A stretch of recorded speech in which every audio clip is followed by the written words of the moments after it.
Hello viewers, আসসালামু আলাইকুম। দেখতে পাচ্ছেন এটা একটা গিয়ার বক্স সিস্টেম মোটর। এটা হচ্ছে স্টিচিং রোলারের মোটর, টেপ প্লান্ট মেশিনের সুতা তৈরির মেশিনের মোটর। তো এটার মধ্যে অয়েল সিল দেখতে পাচ্ছেন কেটে গেছে। অয়েল সিল কাটার কারণে পিছন দিয়ে তেল বের হচ্ছে, অর্থাৎ সামনের অয়েল সিল কেটে গেছে, পিছনের অয়েল সিলও কেটে গেছে, যার কারণে এই গিয়ার বক্সের মধ্যে যেই তেলগুলো ছিল ওগুলো সব মোটরের মধ্যে ঢুকেছে। দেখতে পাচ্ছেন এটা খোলা হয়েছে। এই যে গিয়ার বক্স প্রিমিয়াম সিস্টেম। এখন আমরা মোটরটা খুলব। দেখতে পাচ্ছেন মোটরের কানেক্টর বক্স দিয়ে তেল পড়তেছে, অর্থাৎ মোটরের ভিতরে কি পরিমাণ তেল ঢুকেছে যে কানেক্টর বক্স দিয়ে তেল পড়তেছে। তো যাই হোক, এটা আমরা এখন খুলে ফেলব। খোলার পরে দেখব এটার মধ্যে কি পরিমাণ তেল ঢুকেছে। দেখতে পাচ্ছেন নাট মোটামুটি লুজ দেওয়া হয়েছে, একটু ফাঁকা করা হয়েছে, তার মধ্যে থেকে তেল বের হয়ে গেছে। দেখুন খোলা হয়েছে, এর মধ্যে কি পরিমাণ তেল ঢুকেছে, পুরো তেলে জর্জরিত হয়ে গেছে। যাই হোক, এখন আমরা বিয়ারিংয়ের হাউসটা চেক করব। আমার মনে হয় বিয়ারিং হাউসও নষ্ট হয়ে গিয়েছে। বিয়ারিং হাউস যদি নষ্ট হয়ে থাকে তাহলে ওয়ার্কশপে গিয়ে কাজ করাতে হবে। দেখতে পাচ্ছেন আমরা হাওয়া দিয়ে তেলটা বের করতেছি। হাওয়া দেওয়া শেষ হলে আমরা পেট্রোল দিয়ে কয়েলটাকে ভালো করে ওয়াশ করে নিব।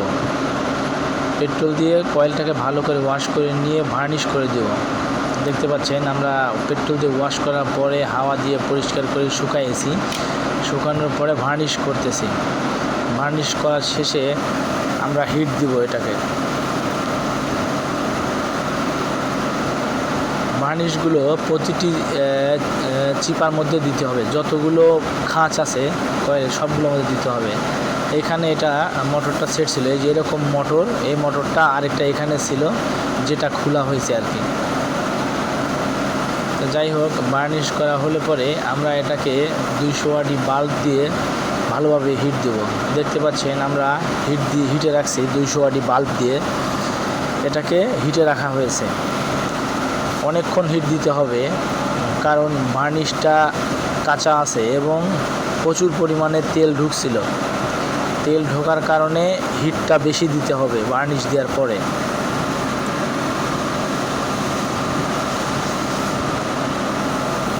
দেখতে পাচ্ছেন আমরা হাওয়া দিয়ে আরেকটু শুকাই নিব, দেখি তেল বের হয় কিনা।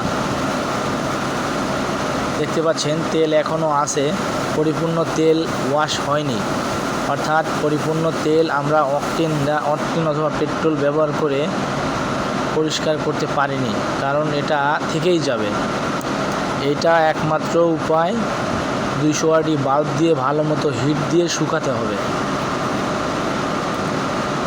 ভালো মতো হিট দিয়ে শুকালেই এটা ঠিক হয়ে যাবে, তারপরে এটা লাগানো যাবে। হ্যালো ভিউয়ার্স, আমাদের যাই হোক মোটরটা কিন্তু ফিটিং করা শেষ। ভিডিওগুলো দেখতে পাচ্ছেন, চেষ্টা করবেন তাহলে বুঝতে পারবেন। ফিটিং করে আমার ভিডিও যদি ভালো লাগে লাইক কমেন্ট শেয়ার করবেন। ঠিক আছে, পুরো ভিডিওটা দেখলেন এবং বেল আইকনটি অন করে দিবেন। ভিডিও ভালো লাগলে লাইক কমেন্ট শেয়ার করবেন, করে চ্যানেলটি সাবস্ক্রাইব করে দিবেন এবং বেল আইকনটি অন করে দিবেন। ধন্যবাদ, ভালো থাকবেন। কাজ করেন তাদের জন্য এই ভিডিওগুলো করা হয়। আমাদের মোটর লাগানো কমপ্লিট, দেখতে পাচ্ছেন। ঠিক আছে, দেখেন আমরা এখন কিন্তু মোটরটা ফিটিং করে লাগাই দিয়েছি, এখন টেস্ট চলতেছে। পুরাই চেক করে দেখলাম, এখন সব ওকে আছে। ঠিক আছে, ভালো থাকবেন, ধন্যবাদ।